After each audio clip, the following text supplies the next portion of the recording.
ఆంధ్రదేశంలో ఉన్న కోటప్ప కొండ మీద ఒక్క కాకి కూడా వాలదు. ఇది వినడానికి ఆశ్చర్యంగా ఉంది కదా, కానీ ఇది నిజం. కోటప్ప కొండ మీద సాక్షాత్తు పరమశివుడుంటాడు. చాలా ఆశ్చర్యకరమైనటువంటి క్షేత్రం. ఆ పరమశివుడక్కడ దక్షిణామూర్తి స్వరూపంతో ఉంటాడు. దక్షిణామూర్తి స్వరూపంతో పరమశివలింగం ఉన్న ఏకైక క్షేత్రం ఆంధ్రదేశంలోని కోటప్ప కొండ ఒక్కటే. ఆ కోటప్ప కొండకి ఉన్న గమ్మత్తేమిటో తెలుసా? ఒక గొల్లభామకి పరమశివుడిచ్చిన వరం. కోటప్ప కొండ కింద చాలా కాకులుంటాయి. కానీ కోటప్ప కొండ ఎక్కడం మొదలెట్టినప్పటి నుంచి ఎన్నడూ ఒక్క కాకి మీకు కనపడదు. ఓ చెట్టు మీద కాని రాతి మీద కాని వాలదు. కారణం, ఒక గొల్లభామ రోజు అక్కడ ఉన్నటువంటి శివుడికి పెరుగన్నం తీసుకొచ్చి చాలా భక్తితో పెడుతూ ఉండేది. ఆయన తింటూ ఉండేవాడు. ఆవిడ శివుణ్ణి దేవుడిలా కాకుండా ఇంటి పెద్దాయనలా భావించేది. శివుడు మాత్రం చిరునవ్వు నవ్వుతూ దక్షిణామూర్తిలా నిశ్శబ్దంగా ఉండేవాడు. తన కష్టసుఖాలు శివునితో చెప్పుకునేది. ఒకరోజు ఆవిడ పెరుగన్నం తీసుకొస్తూ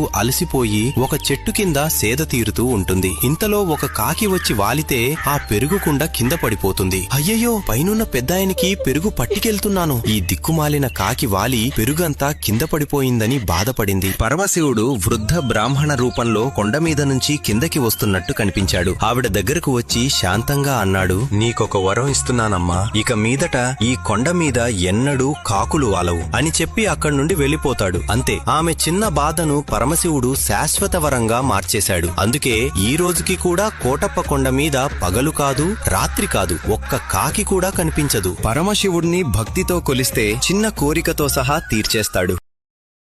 డౌన్లోడ్ షేర్ చాట్.